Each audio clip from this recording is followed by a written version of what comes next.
لهم ولو كنت فظا غليظ القلب لانفضوا من حولك فاعف عنهم واستغفر لهم وشاورهم في الأمر فإذا عزمت فتوكل على الله إن الله يحب المتوكلين إن ينصركم الله فلا غالب لكم وإن يخذلكم فمن ذا الذي ينصركم من بعده وعلى الله فليتوكل المؤمنون صدق الله مولانا العظيم. अल्लाह तबारक व तआला इन आयत सगोरीअ में हुजूर अकरम सल्लल्लाहु अलैहि वसल्लम जी तारीफ़ फरमाई आहे त हुजूर अकरम सल्लल्लाहु अलैहि वसल्लम जिन नरम दिल आहिनि, शफ़ीक़ आहिनि, रऊफ़ुर रहीम आहिनि। छो त जंग उहद में जॾहिं हुजूर अकरम सल्लल्लाहु अलैहि वसल्लम जे हुक्म जी इनहिराफ़ी थी त हुजूर अकरम सल्लल्लाहु अलैहि वसल्लम जी इनहिराफ़ीअ जे करे मुसलमाननि खे तकलीफ़ पहुती त अल्लाह तबारक व तआला फरमाए थो त जेकॾहिं तव्हां सख़्ती कयो आहे त हीअ जेका थोरी जमात बि आहे थी सघे आहे त इन्हनि जी बि दिलि खटी थी वञे हा, पर तव्हां नरम दिलि हुयो जो उहे तव्हांजे चौगिर्द वरी अची कठा थिया।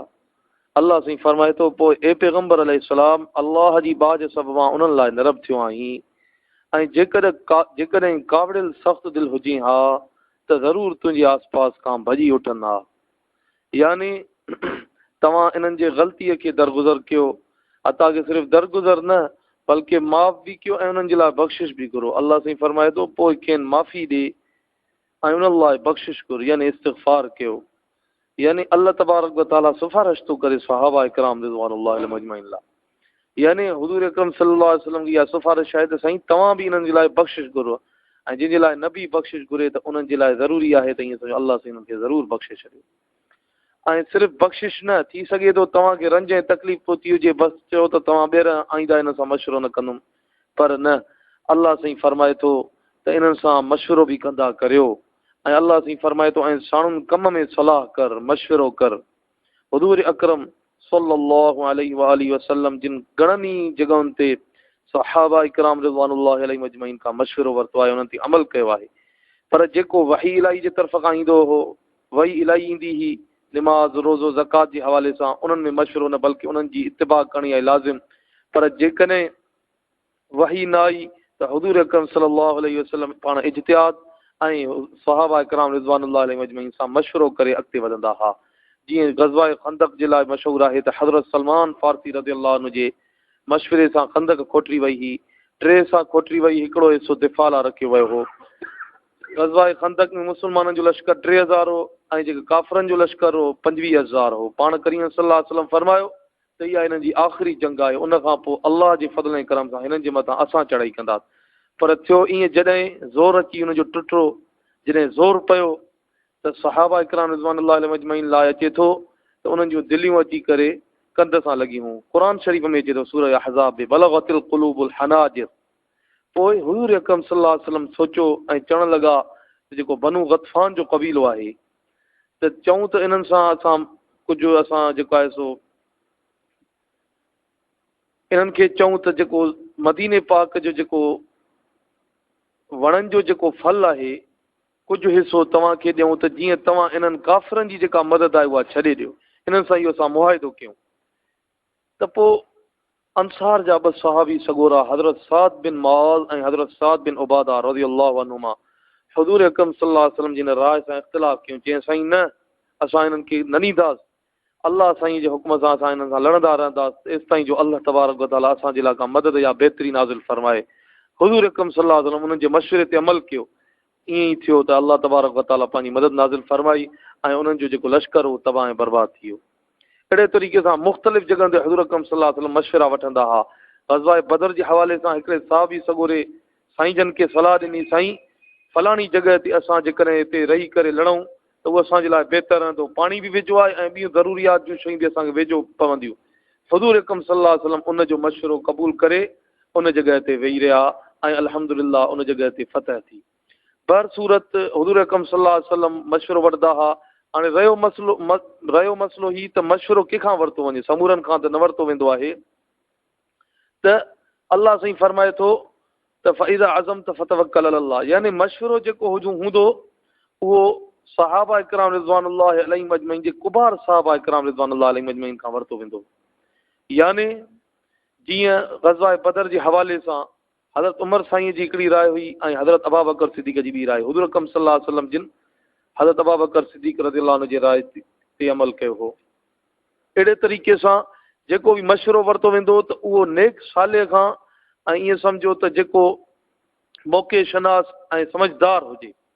अहिड़े तरीक़े सां हुज़ूर अकरम सल्लल्लाहु अलैहि वसल्लम जी मख़सूस सहाबा इकराम रिज़वानुल्लाहि अलैहिम अजमईन खां मशवरो वठंदा। हिकिड़े दफ़े त पाण करीम सल्लल्लाहु अलैहि वसल्लम फरमायो त ॿई ॼणा यानी हज़रत अबू बकर ऐं हज़रत उमर फारूक रज़ियल्लाहु अन्हुमा जे लाइ जेकॾहिं तव्हां कंहिं ॻाल्हि ते मुतफ़िक़ थी वञो त मां तव्हांजो ख़िलाफ़ु न कंदुमि, यानी मां तव्हांजी राय ते उबतड़ न हलंदुमि। जेका तव्हांजी राय हूंदी मां उन ते ज़रूरु अमल कंदुमि। तंहिंजे करे जेको मशवरो वरितो वञे उहो दी ईअं सम्झो त इस्तेदाद यानी सम्झ वारे खां वरितो वञे। अल्लाह तबारक व तआला हिते अमर जो सीगो फरमायो वशाविरहुम, यानी इन्हनि खां मशवरो वठ। मुफ़सिरीन हज़रात जो इन्हनि जॻह ते ॿ कौल आहिनि। हिकिड़ा लिखनि था त इहो अमर जो सीगो आहे ऐं इते माना वुजूबी आहे, त यानी मशवरो तव्हांजे मथां वाजिबु आहे। ॿिया लिखनि था त इहो हुज़ूर अकरम सल्लल्लाहु अलैहि वसल्लम जे लाइ मुस्तहब हो, इन जे करे मुस्तहब हुयो त पाण करीम सल्लल्लाहु अलैहि वसल्लम इन जे करे उन्हनि खां वठंदा त जीअं उन्हनि जी सहाबा जी दिलि जो ई थिए। बाक़ी इमाम अबू बकर जसास रहमतुल्लाह अलैहि वॾो मुफ़सिर क़ुरान थी गुज़रियो आहे। उन अहकाम जे नाले सां अहकाम बहसुल क़ुरान जे नाले सां बाक़ाइदगीअ सां उन किताब लिखियो आहे जंहिंमें सिर्फ़ु अहकामनि ते उन बहस कयो आहे। इमाम अबू बकर जसास रहमतुल्लाह अलैहि फरमाइनि था त इन जॻह ते जेको अमर जो सीगो आहे उहो वाजिबु आहे, यानी हुज़ूर अकरम सल्लल्लाहु अलैहि वसल्लम जे मथां जेकॾहिं अहकाम इलाही यानी वही जे ज़रिए अहकाम नाज़िल न थींदा हुआ त उन हवाले सां पाण करीम सल्लल्लाहु अलैहि वसल्लम ते मशवरो करणु वाजिबु हुयो। ऐं अहिड़े तरीक़े सां ॿियनि मुफ़सिरीन किराम जो बि इहो ई रायो आहे त हिते जेको अमर जो सीगो आहे उहो वाजिबु हुयो, वुजूबी आहे। हज़रत उबैदुल्लाह सिंधी रहमतुल्लाह अलैहि जो बि इहो ई इन जॻह ते रायो आहे त हिते जेको अमर जो सीगो आहे उहो वुजूबीअ जो आहे, यानी वाजिबु हुयो। बाक़ी हिन वक़्तु जेकॾहिं वरितो वञे मशवरो त उहो कंहिंखां वरितो वञे, उहो बि इहो ई फ़ैसिलो आहे जेको हज़रत अली करम अल्लाह वजहू हुज़ूर अकरम सल्लल्लाहु अलैहि वसल्लम खां पुछा कई त साईं जेकॾहिं क़ुरान ऐं सुन्नत मां का ॻाल्हि असांखे न लभे त पोइ असां छा कयूं, त पाण करीम सल्लल्लाहु अलैहि वसल्लम फरमायो त जेको दीन जी समझ रखंदड़ हुजे, जेको दीन में समझ रखंदड़ हुजे, आलिम हुजे, उन खां तव्हां मशवरो वठो। बाक़ी जेको इका दुका यानी दुके वारा या फासिक फाजिरनि खां तव्हां मशवरो न वठो, न ई उन्हनि खे मुशीर कयो, त अल्लाह तबारक व तआला तव्हांजे कमनि में ज़रूरु बरकत अता फरमाईंदो। पर हिते अल्लाह ख़ैर करे बनु अब्बास खां ख़िलाफ़त अब्बासिया खां इहो कमु शुरू हलियो त जेके बि उमरा हुआ उन्हनि आलिमनि खे त छॾियो पर उन्हनि माण्हुनि खां मशवरो वठणु शुरू कयो जेको उन्हनि सां हा में हा मिलाईंदो रहियो, यानी मशवरे जो जेको अमल हुयो उहो ख़तमु थींदो रहियो ऐं हिन वक़्त ताईं ख़तमु थींदो रहियो आहे। हिन वक़्तु बि असां ॾिसूं था त जेको मशवरो थिए थो उन्हनि सचनि माण्हुनि सां नथो थिए, बसि उन्हनि खां ई कयो वञे थो जेके उन्हनि इक़्तिदार साहिब इक़्तिदार जा जेको हा में हा मिलाइण वारा, ग़लति खे ग़लति न चवण वारा, जेको बि उहे कमु करण वारा सिर्फ़ु हा में हा मिलाइण वारनि खे ई मुशीर बणायो वेंदो आहे। तंहिंजे करे इन ग़लति मशवरे ॾियण जे करे ई त इहा तबाही ऐं बर्बादी आहे। जेकॾहिं मशवरो सही थींदो उन ते अमल थींदो त इनशा अल्लाह कामयाबी ज़रूरु थींदी। अल्लाह जे प्यारे पैगम्बर करीम सल्लल्लाहु अलैहि वसल्लम खे इहो फरमायो वियो त जेकॾहिं तव्हांखे मशवरो ॾिनो वञे त पोइ हाणे तव्हांजे मथां आहे त तव्हां जहिड़े बि राय ते अमल कयो। इहो इस्लाम में आहे। बाक़ी दुनियावी उमूर में अक्सरियत राय ते अमल कयो वेंदो आहे।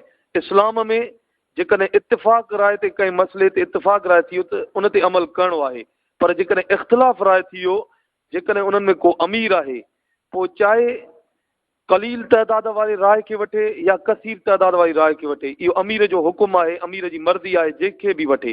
तंहिंजे करे अल्लाह साईं फरमायो त फ़ाइदा आज़म त फतवक्कल अल्लाह, पोइ जॾहिं तूं पको इरादो करे तॾहिं अल्लाह ते भरोसो कर, छो त अल्लाह भरवसे कंदड़नि खे दोस्त रखंदो आहे। ऐं अल्लाह साईं अॻिते फरमाए थो त जेकॾहिं अल्लाह अव्हां खे मदद ॾींदो त अव्हां ते को ग़ालिब थियणो न आहे, यानी तव्हां आमाल सालिया कंदा रहियो, अल्लाह साईं खां मदद घुरंदा रहियो त अल्लाह साईं तव्हां ते ज़रूरु मदद कंदो ऐं कोई बि तव्हांखे हीणो न करे सघंदो, तव्हां ते ग़ालिब न अची सघंदो। पर तव्हांजे बेहयाइनि जे करे, तव्हांजे फाशन ऐं उरियाननि जे करे जेकॾहिं तव्हांजी अल्लाह तबारक व तआला मदद न ॾींदो, उन खां पोइ केरु अव्हांखे मदद ॾींदो, केरु तव्हांजी जेको आहे सो हाजत रवाई कंदो, कंहिंखे बि ज़रूरत न आहे। अल्लाह साईं अॻिते फरमाए थो ऐं मोमिननि खे जुगाए त अल्लाह ते भरोसो कनि ऐं मोमिननि खे इहा तंबीह ॾिनी वई आहे त ग़ैरुल्लाह खे छॾे अल्लाह तबारक व ताला जे दर ते झुको, उन खां ई मदद वठो त अल्लाह तबारक व ताला ज़रूरु तव्हांजी मदद फरमाईंदो। ऐं उन जे ई ज़ात ते तवक्कुल रखो। जेके बि मामला आहिनि अल्लाह जे ई हवाले कयो त अल्लाह साईं तव्हांजे मामलनि जो ज़रूरु कारसाज़ ऐं तव्हांजो मददगार थींदो आहे। अल्लाह साईं तव्हां असांखे मुतवक्किल बणायो।